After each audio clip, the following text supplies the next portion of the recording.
Hey YouTube, how's it going? Getting another lens review up for you guys. Sorry it's taken me so long. I recently got the Canon EF 1.4 USM. This is a prime lens. It's pretty quick prime at f1.4. It's a little more expensive than the f1.8 Mark II. Here it is. It's got a metal mount, which is a big upgrade from the 1.8. It's also got USM focusing, as you can see.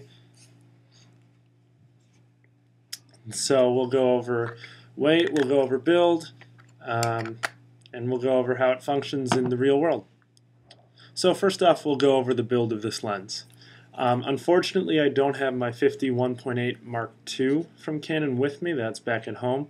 But I can tell you this lens is much better. It's not quite up to the 85 1.8, and definitely not up to L. But for a lens that's this much money, you wouldn't really expect it to be that up to the L caliber. It does, however, have the metal ring mount, which is really a nice upgrade. It makes you not have to worry quite as much if you're a worried consumer. It is built very well, however. It is a very solid lens in the hand. Again, just because it's not L doesn't mean it's not great. I personally got this lens for its lens flare. When you use this lens in the sunlight or in a direct source of light, you can get some really nice controllable flare with it, which is one of the reasons I chose it. On top of that, the USM focusing is really quick and accurate. As you can see, unlike other lenses, once it focuses, it does actually extend the barrel just a little bit. It does not rotate though, so circular polarizers will be just fine with this. And there is a little bit of a drag sound, if you can hear that, so if you're looking to film video without an external microphone, that's just something to keep in mind. Now I'll show you it on the camera how the USM sounds. Okay, so now I'll show you the USM focusing speed as well as the sound. A lot of people complain about this lens as being a loud USM focusing lens. Personally, it's not that loud to me. If it's a non-USM motor lens and it sounds like gears and crap, then yeah, it bothers me, but this for me isn't that loud. I have it on a T1i body. This is a Rebel body. So obviously the autofocusing system in this is not as good as a 1D series, 7D, 50D, etc. You know, obviously because of how much cheaper it is. But as long as you have decent light, I mean even down to pretty crappy light, this lens will focus with pretty much any of these autofocusing points, which is really nice. And that's part of the feature of the USM. So here's the focusing speed and sound of the 1.4. Once I turn my camera on. And one more time.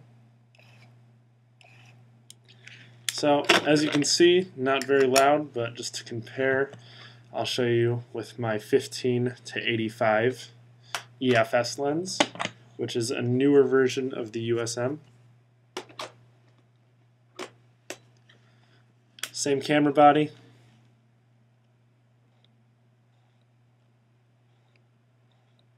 So yeah, it's a little faster and a little bit quieter. Honestly, if you're shooting, unless you're shooting on movie sets, I highly doubt anyone will really be bothered by the loudness of this USM. I'll talk a little bit about the image quality of this lens. Obviously it's a 1.4, so it is, you know, you've got the really large back element, you've got the decently large front element, which if you either haven't had a prime or have upgraded from the 1.8 or are looking to upgrade from the 1.8 Mark II, it's a pretty big difference. You know, the image quality, personally, my 1.8, I think it had a back focus, front focus issue, because until you got to f4, it really wasn't as sharp as other people claimed theirs were. So I'm not entirely sure if that was the actual lens itself or how it was calibrated, so don't quote me on that. However, this lens, even at 1.4, is decently sharp. And then if you stop it down anything past 2, will really be sharp, and if you even go past 2.8 or 3.5, you're going to get really sharp results.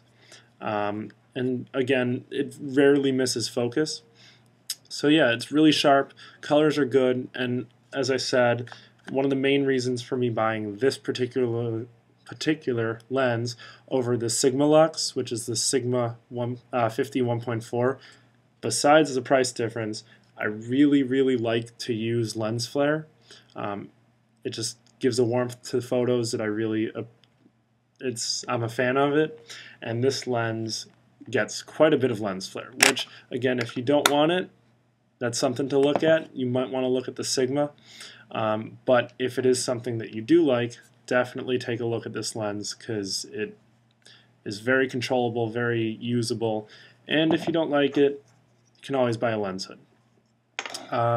Colors are good, sharpness, as I said, is good, focus quality, focus is usually spot on. I rarely have to throw out any images because of missed focus that was the camera's fault with this lens. So another nice feature of this lens, being a 1.4 prime, is the bokeh-liciousness, as Digital Revs guy says. Getting f1.4, you do get a really nice bokeh, and with the 1.8 Mark II, you only get 5 aperture blades. With this, you get 8, which translates in regular people talk to a lot smoother bokeh and a lot more pleasing bokeh. So here you can see the diaphragm blades. I lock them down by holding the aperture depth of field preview button on the camera while disconnecting it. Doesn't hurt the lens, probably not that great for it, but just to show you guys, I don't really mind. So yeah, the bokeh is really nice, it's really smooth. The depth of field is very controllable, so it's really much more pleasing than the 1.8.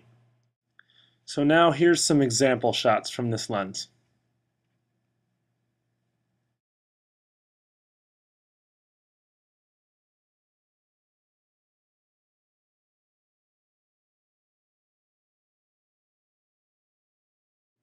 And here's some of that lens flare.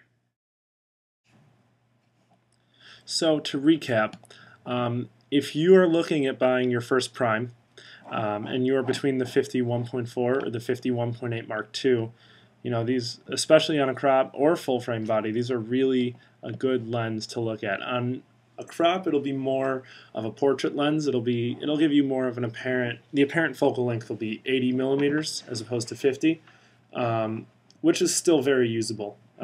Even just walking around, as long as you aren't in quite so tight spaces. Inside at events, on a crop sensor, this might be a little long, so you might want to consider that unless the rooms are large that you're using it in. Other than that, there is an obvious price difference. These go for about $350, give or take, depending where you're getting it, and that's US dollars. And the 50 1.8 Mark II, you can pretty much pick up for under $100 new, or $60, $70 used if you find a good copy.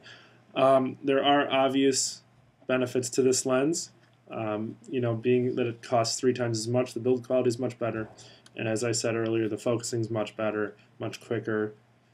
It's just a much easier lens, and you get full-time manual focusing, etc. So if you have the money and you can justify it, definitely go this lens, I think.